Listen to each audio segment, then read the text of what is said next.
Hello friends, welcome to our channel technical centre. आज हम एक बहुत ही इंपॉर्टेंट टॉपिक पढ़ेंगे जिस टॉपिक का नाम है सेंटर ऑफ ग्रेविटी, जिसको हम लोग हिंदी में गुरुत्व केंद्र बोलते हैं। चलिए इस टॉपिक को हम लोग समझते हैं। आज इस टॉपिक को हम पढ़ने के बाद इस टॉपिक के रिगार्डिंग जो भी आपके एग्जाम के लिए इंपॉर्टेंट क्वेश्चन होगा हम उसको भी सॉल्व करेंगे।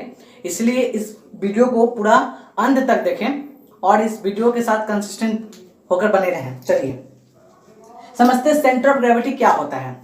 सबसे पहले आप एक बात समझिए कि कोई भी ऑब्जेक्ट जो होती है उस ऑब्जेक्ट का दो बहुत इंपॉर्टेंट प्रॉपर्टी होता है तो बहुत सारा प्रॉपर्टी, लेकिन हम सेंटर ऑफ ग्रेविटी के रिगार्डिंग में समझेंगे।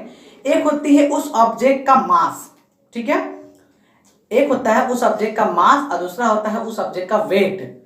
तो हमें इस टॉपिक में उसी वेट और मास से का रिलेशन का यूज करते हुए इस टॉपिक को समझना है। चलिए, जैसे आपको पता है कि इस दुनिया में जितने भी ऑब्जेक्ट बने हुए हैं वो छोटे छोटे टुकड़ों से मिलकर बने हुए हैं। ऐसा आप समझ लीजिए जैसे आप एक घर बनता है तो घर क्या है, घर जब बनेगा तो वो छोटे छोटे ब्रिक्स से मिलकर बनेगा। ऐसा नहीं कि आप घर लाएं और कहीं से बना बनाया वाला कर रख देते हैं, ऐसा नहीं होता है। छोटे छोटे ब्रिक्स से मिलकर बना होता है। वैसे ही कोई ह्यूमन बॉडी बना हुआ है, कोई मानव का शरीर बना हुआ है तो वो भी सेल से बना हुआ होता है। तो हम लोग जब किसी मान लेते हैं कि ये कोई आपका एक ऑब्जेक्ट है, ठीक है। अब ये इस ऑब्जेक्ट जो है वो ये जो ऑब्जेक्ट है छोटे छोटे ऑब्जेक्ट से, छोटे छोटे टुकड़ों से मिलकर बना हुआ होता है, छोटे छोटे पार्टिकल से मिलकर बना हुआ होता है। और हर एक पार्टिकल पर जो अर्थ है इस ऑब्जेक्ट को अपनी तरफ अट्रैक्ट करने की कोशिश करती है, ठीक है। जैसे मान लीजिए कि यहाँ पर इतना दूर में एक पार्टिकल मान लेते हैं, दूर में एक पार्टिकल यहाँ पर इसको इधर की तरफ अर्थ अपने तरफ खींचने की कोशिश करेगी, यहाँ पर इसको अपने तरफ खींचने की कोशिश करेगी, ठीक है। यहाँ पर इसको अपने तरफ खींचने की कोशिश करेगी, यहाँ पर अपने तरफ ऐसे करके अपने तरफ खींचने की कोशिश करती है, ठीक है। ये ऑब्जेक्ट को अपने तरफ अर्थ जो है वो खींचने की कोशिश करती है, ठीक है। और इन सभी जो ऑब्जेक्ट जो यहाँ पर अर्थ अपनी तरफ अट्रैक्ट करने की कोशिश कर रही है, इसी को अगर हम इस सभी को जोड़ दें, सभी फोर्स को जोड़ दें तो उस सभी फोर्सेस का जो समेशन होगा उसी को हम लोग इस ऑब्जेक्ट का वेट बोलते हैं। यानी कि अर्थ किसी भी ऑब्जेक्ट को अपनी तरफ जिस भी फोर्स से अट्रैक्ट करती है उस फोर्स पे हम लोग वेट या भार बोलते हैं, ठीक है। समझ पा रहे हैं? यानी कि ऑब्जेक्ट को अर्थ अपनी तरफ जितना भी फोर्स से अर्थ अपनी तरफ खींचेगी, है ना, उस फोर्स को हम लोग क्या बोलते हैं, भार बोलते हैं। अब यहां समझने वाली बात है कि अब ये देखिए ऑब्जेक्ट इतना बड़ा है तो हम लोग ऐसा मानते हैं कि इस ऑब्जेक्ट का जो टोटल मास है, ठीक है, वो किसी एक जगह पर क्या है, कंसंट्रेट हो चुका है। कंसंट्रेट मतलब एक जगह पर क्या हो चुका है, एक बिंदु मान लेते हैं। ये देखिए, अब देखिए अर्थ इतना बड़ा ऑब्जेक्ट पर जो है वो फोर्स लगाते तो है, ठीक है, ऑब्जेक्ट इसको अपनी तरफ खींचती तो है, लेकिन जब ये ऑब्जेक्ट जब अर्थ इस ऑब्जेक्ट को अपनी तरफ खींचती है तो वो किसी एक पर्टिकुलर पॉइंट के अकॉर्डिंग उसको अपनी तरफ अट्रैक्ट करने की कोशिश करती है, ठीक है। तो हम लोगों ने ऐसा कंसिडर किया कि जितने भी इस ऑब्जेक्ट का जो टोटल मास है ना, उस मास को हम लोग किसी एक पॉइंट पर कंसीडर कर लेते हैं, ठीक है। और हम ऐसा मानते हैं कि अर्थ जो है वो इस पूरे ऑब्जेक्ट का पर फोर्स न लगाकर इसी पॉइंट के अकॉर्डिंग इसको खींचेगी नीचे की तरफ ऐसे कर, ठीक है। तो इस पॉइंट को हम लोग क्या बोलते हैं, जहां पर अर्थ W इक्वल टू यानी वेट इक्वल टू mg मतलब मास इंटू ग्रेविटेशनल एक्सेलरेशन, यानी m को आप g से मल्टीप्लाई करेंगे तो आपको वेट मिलेगा इस ऑब्जेक्ट का। और ये वेट कहां पर एक्ट कर रहा है, तो इस ऑब्जेक्ट के एक पॉइंट पर एक्ट करेगा और इसी पॉइंट को हम लोग नाम दे देते हैं सेंटर ऑफ ग्रेविटी। क्या नाम देते हैं, सेंटर ऑफ ग्रेविटी। यानी कि अर्थ किसी भी ऑब्जेक्ट को अपनी तरफ जब अट्रैक्ट करती है तो अट्रैक्शन के समय वो एक पॉइंट पर टोटल मास को हम लोग कंसीडर कर लेते हैं, उस पॉइंट को हम लोग बोलते हैं सेंटर ऑफ ग्रेविटी, जिस पॉइंट के अकॉर्डिंग इसको अपनी तरफ अट्रैक्ट करने की कोशिश करती है, ठीक है। और आपको पता है कि ग्रेविटेशनल या ग्रेविटी जो होता है उस ग्रेविटी के कारण ही हम लोग अर्थ पर क्या है, स्टेबल है। अगर अर्थ में ग्रेविटी नहीं होती तो हम लोग हवा में क्या होता है, उड़ते रहते हैं, ठीक है। चलिए अब हम लोग बात करते हैं आगे।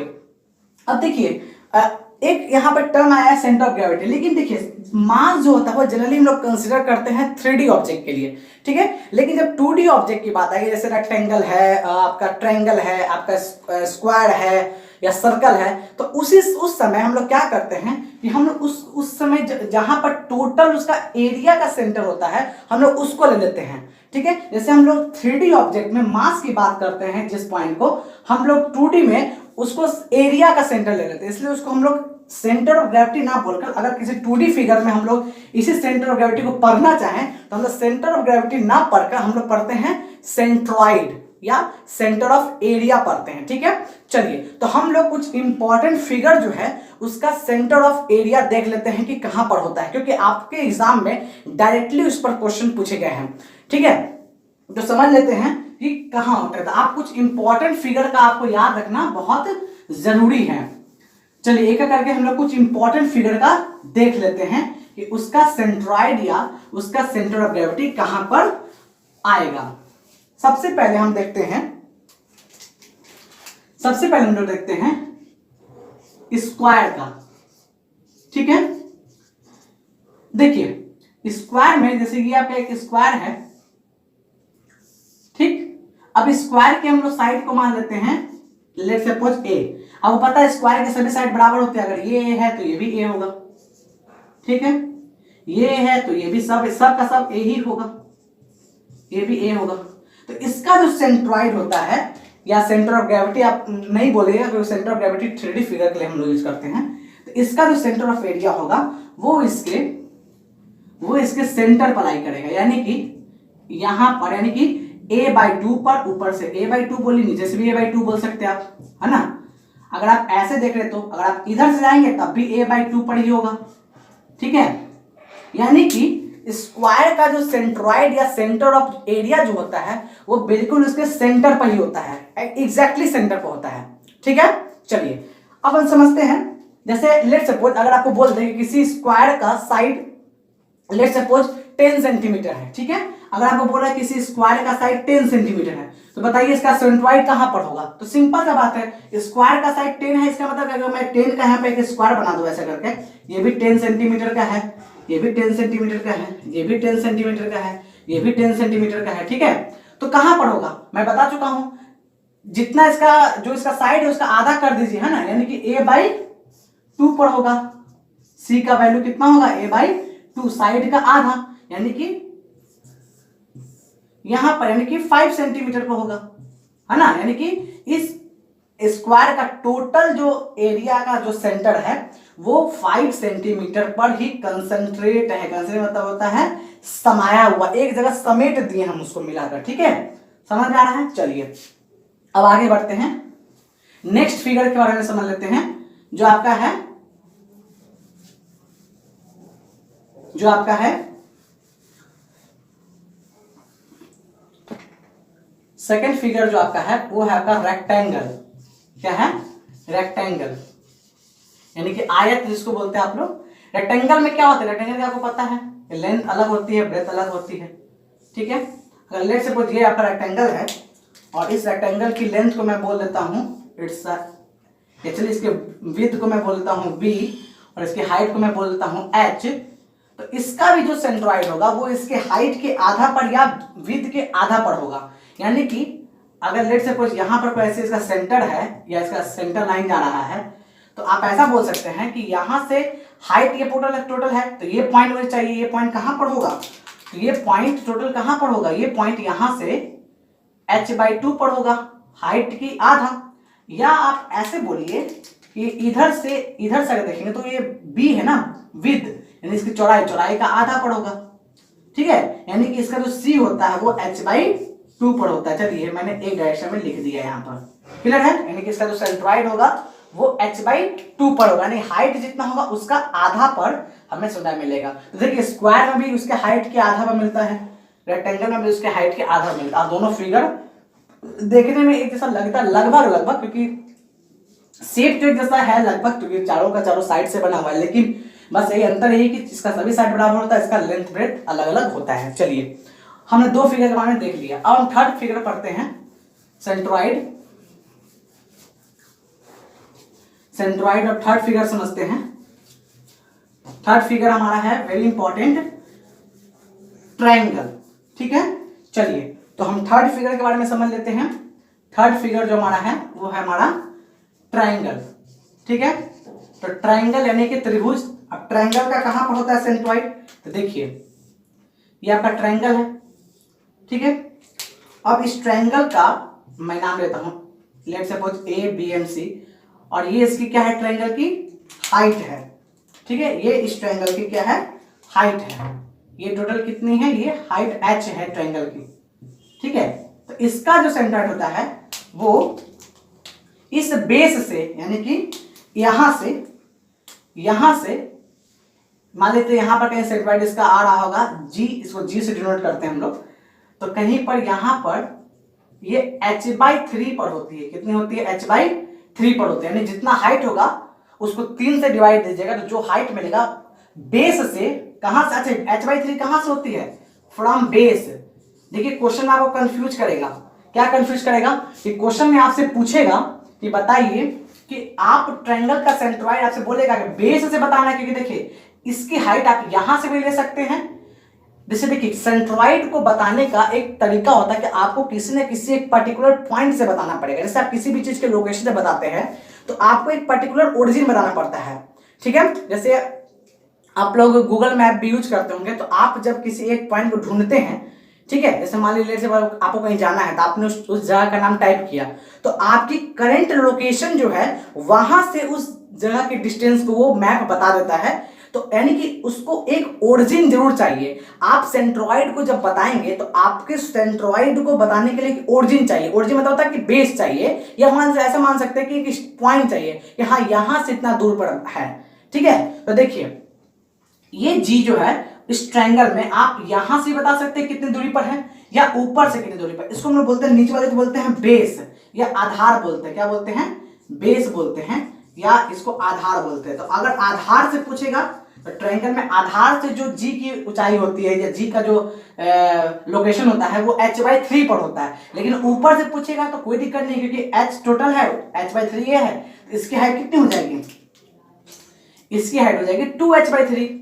कितनी हो जाएगी, 2h/3 हो जाएगी। यानी कि अगर आपसे क्वेश्चन में बोलेगा कि नहीं मुझे ट्रायंगल का सेंट्रॉइड बताइए कहां से, ऊपर, यानी कि हाँ इसको बोलते हैं हम लोग एपेक्स। क्या बोलते हैं, एपेक्स बोलते हैं, या हिंदी में इसको शीर्ष बोलते हैं। तो अगर आपसे शीर्ष से पूछेगा तो 2h/3 पर होगा, या आपसे बेस से पूछेगा तो h/3 पर होगा। लेट सपोज जैसे मान लीजिए अगर बोल दे आपको कि ट्रायंगल जो है ना, इस ट्रायंगल की जो हाइट है वो 15 सेंटीमीटर है। कितनी सेंटीमीटर है, 15 सेंटीमीटर। बताइए इसका सीजी या बोल सकते हैं सेंट्रॉइड कहां पर होगा, बताइए मुझे।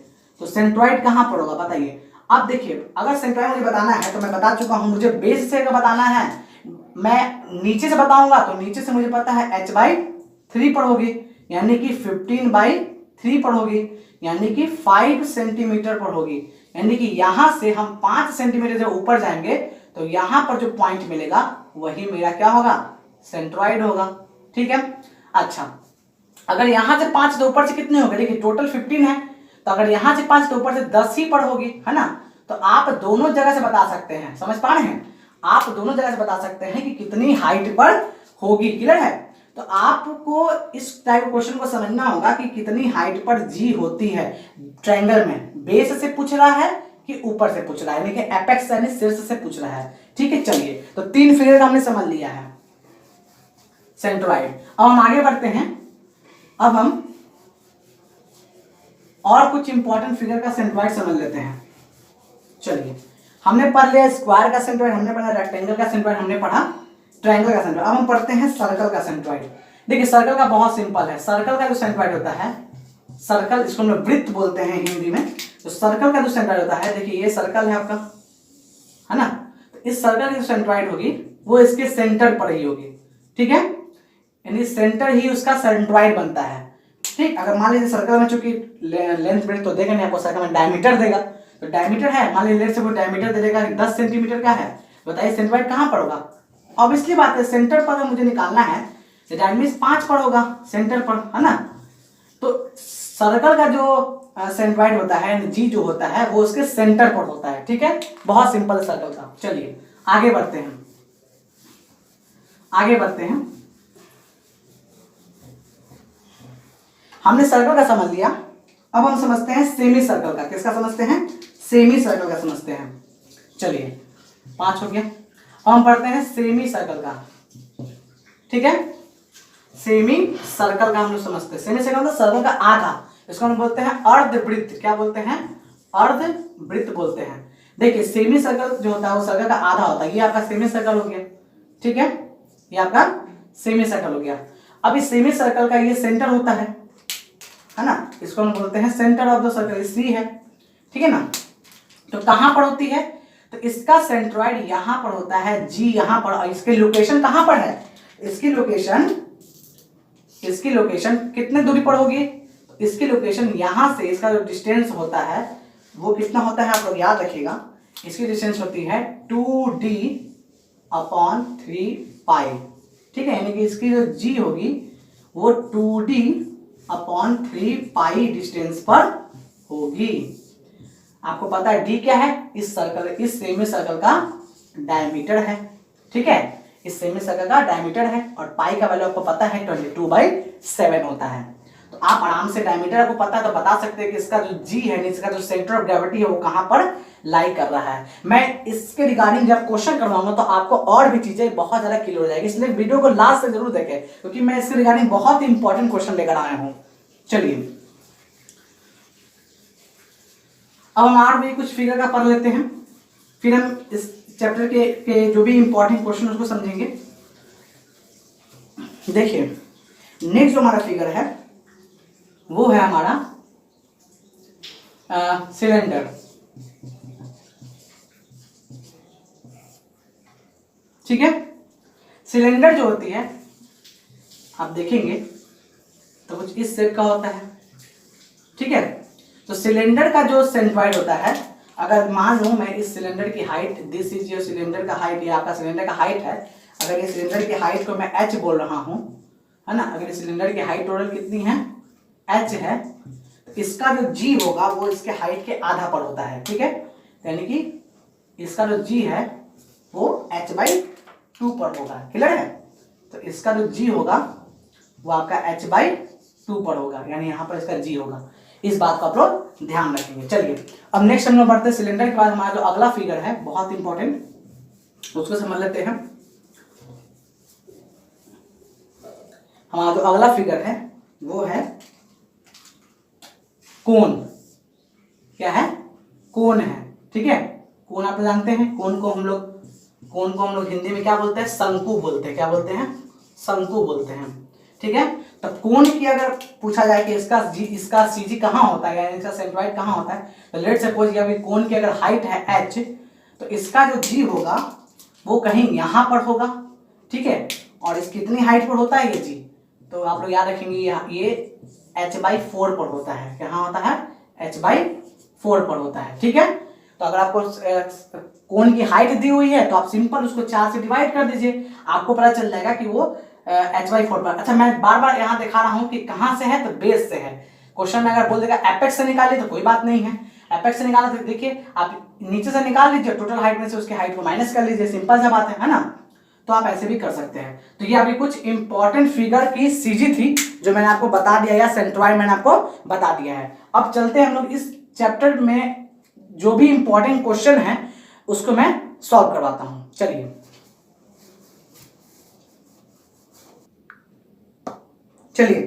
हम स्टार्ट करते हैं आज का क्वेश्चन।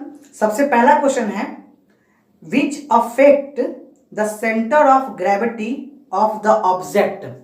यानी कि पहला क्वेश्चन आपको क्या बोल रहा है? पहला क्वेश्चन ये बोल रहा है कि इसमें से कौन सेंटर ऑफ ग्रेविटी को अफेक्ट करेगा, और आपके 4 ऑप्शन क्या क्या है? Weight, mass, density and shape. देखिए weight, mass, density and shape. आप मुझे बताइए कि इसमें से कौन सेंटर ऑफ ग्रेविटी को अफेक्ट करेगा। मैंने भी देखा कि अलग अलग फिगर के लिए अलग अलग सेंटर ऑफ ग्रेविटी आ रहा था, यानी कि वेट, मास और डेंसिटी तो हो नहीं सकता क्योंकि ये दोनों आपस में एक दूसरे से कोरिलेटेड है। तो कौन इफेक्ट कर रहा है? शेप। तो आंसर इज योर शेप, क्योंकि अलग अलग शेप की अलग अलग सेंटर ऑफ ग्रेविटी होती है। चलिए नेक्स्ट क्वेश्चन देखते हैं। नेक्स्ट क्वेश्चन क्या बोल रहा है कि what is the name of the point eight which all the weight of the body concentrated. और ऑप्शन है आपका इनिशियल पॉइंट, ऑप्शन बी है आपका सेंटर ऑफ ग्रेविटी, सी है सेंट्रॉइड और ऑप्शन डी है सेंट्रल पॉइंट। ठीक है, तो देखिए क्वेश्चन में बोल रहा है आपको कि किस पॉइंट पर पूरे के पूरे बॉडी का जो वेट है वो कंसंट्रेट हो गया है।